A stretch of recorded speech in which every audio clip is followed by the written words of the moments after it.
Hello friends, সবাইকে নমস্কার জানিয়ে শুরু করছি নীলিমা রেসিপির আরেকটি নতুন পর্ব। আজ শেয়ার করব দুটো রান্না। এক হলো গিয়ে কুমড়ো ফুলের বড়া আর ছোট কাঁকড়া দিয়ে বেতো শাক চচ্চড়ি। কিভাবে কুমড়ো ফুলের বড়াকে দ্বিগুণ সুস্বাদু আর মুচমুচে বানানো যায় সেটাই আপনাদের সাথে শেয়ার করব। আর বেতো শাকে যদি একটু ছোট কাঁকড়া দিয়ে ঘন্ট করা যায় তাহলে তো আর কথাই নেই।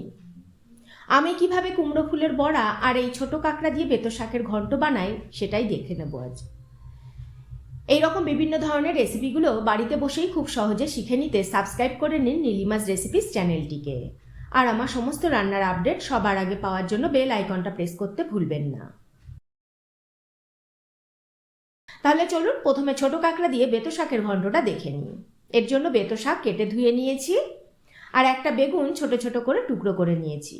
শাকের মধ্যে দিলে বেশ শাকটা একটু মাখো মাখো টাইপের হবে, ওই জন্য। ছোট কাঁকড়া নুন হলুদ ও সর্ষের তেল দিয়ে সাঁতলে রেখে দিয়েছি। একটা পেঁয়াজ কুচি করে নিয়েছি আর 4টে কাঁচা লঙ্কা চিড়ে নিয়েছি। 1/4 টিস্পুন জিরে আর 2টো শুকনো লঙ্কা নিয়েছি ফোড়নের জন্য। নুন হলুদ ভাই বোন তো আছেই।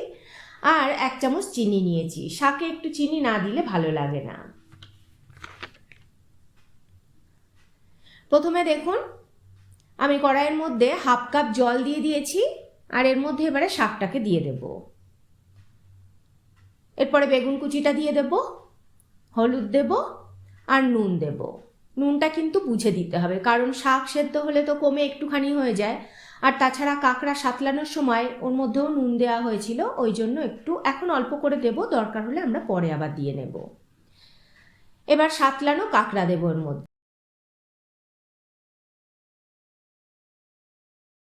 নেড়ে চেড়ে ঢাকা দিয়ে সেদ্ধ করে নেব 5 মিনিট মতো।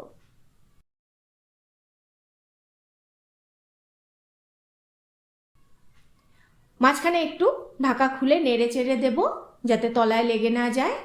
আবারও একটু ঢাকা দিয়ে সেদ্ধ করে নেব।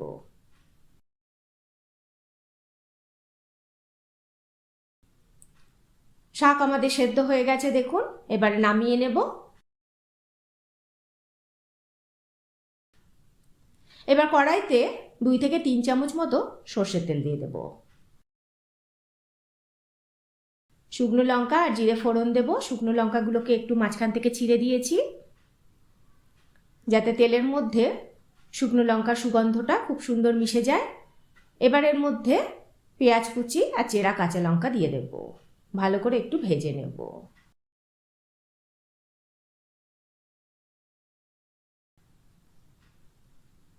পেঁয়াজ আর কাঁচা লঙ্কা ভালো করে ভাজা হলে এবার এর মধ্যে সেদ্ধ করা শাকটা দিয়ে দেব। নেড়ে চেড়ে 2 থেকে 3 মিনিট মতন একটু ভালো করে কষিয়ে নেব।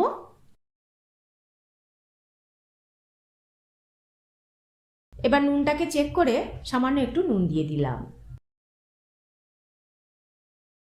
আর চিনিটাও দিয়ে দিলাম এই পর্যায়ে। আবারও 2 থেকে 3 মিনিট একটু ঢাকা দিয়ে ভেজে নিলেই রেডি ছোট কাঁকড়া দিয়ে বেতো শাকের ঘন্ট।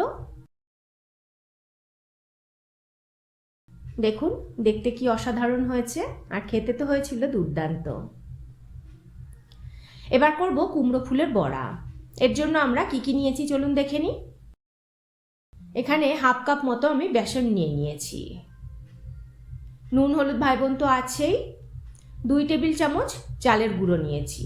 1/2 চামচ পোস্ত নিয়েছি। 7 থেকে 8টা কুমড়ো ফুল তো নিয়েইছি, যেহেতু কুমড়ো ফুলের বড়া হবে। 1/4 টিস্পুন করে জিরে ধনে ও লঙ্কা গুঁড়ো নিয়েছি আর 2 চামচ আদা কাঁচা লঙ্কা বাটা নিয়েছি। প্রথমে আমরা বেসনের মধ্যে চালের গুঁড়ো দেব, নুন ও হলুদ দেব,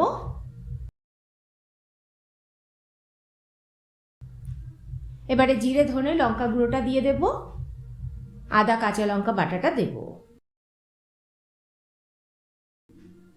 এরপর এর মধ্যে পোস্ত দেব। এবারে অল্প অল্প করে জল দিয়ে ব্যাটারটাকে গুলে নেব। একসাথে খুব বেশি জল দেব না, তাহলে ব্যাটার পাতলা হয়ে যেতে পারে। আর চামচের সাহায্যে খুব ভালো করে ফেটিয়ে নেব যাতে কোনো লাম্প না থাকে।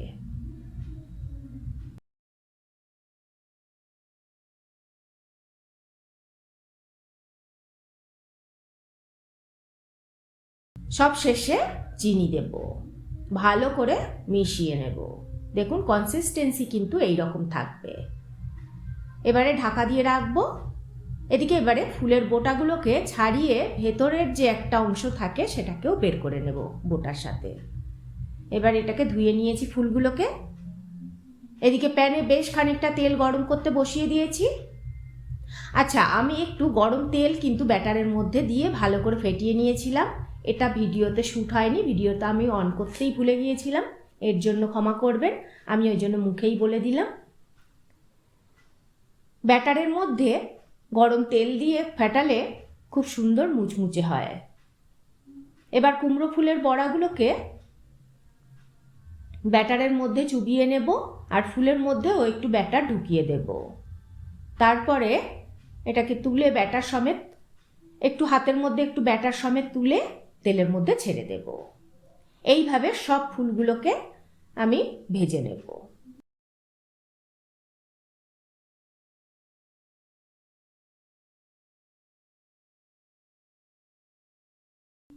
এক পিঠ ভাজা হলে উল্টে অন্য পিঠও ভেজে নেব। আর এই সময় খেয়াল রাখতে হবে গ্যাসের ফ্লেমটা যেন একদম লো টু মিডিয়াম হয়, না হলে কিন্তু ওপর থেকে বেশি তাড়াতাড়ি ভাজা হয়ে যাবে আর ভেতরে কিন্তু কাঁচা থেকে যাবে। এইভাবে সমস্ত ফুলগুলোকে আমি বেশ গোল্ডেন ব্রাউন করে ভেজে নেব। ব্যাস দেখুন কত সুন্দর হয়েছে বড়াগুলো। ভাতের সাথে ডালের পাতে তো এই বড়া খুব ভালো লাগেই, তাছাড়া সন্ধেবেলার স্ন্যাক্স হিসেবেও কিন্তু দারুণ লাগে এই কুমড়ো ফুলের বড়া। কেমন লাগলো আমার আজকের রেসিপিটি কমেন্ট করে জানাবেন। ভালো লাগলে একটা লাইক করে দেবেন। আপনাদের একটা লাইক আর কমেন্টই আমাকে পরবর্তী ভিডিও বানাতে উৎসাহিত করবে। আজ তাহলে এই পর্যন্তই। আবারও হাজির হয়ে যাব নতুন কোনো রেসিপি নিয়ে, নতুন কোনো পর্বে। ভালো থাকবেন, সুস্থ থাকবেন সবাই। অবশ্যই লাইক, কমেন্ট, শেয়ার করতে ভুলবেন না। নমস্কার।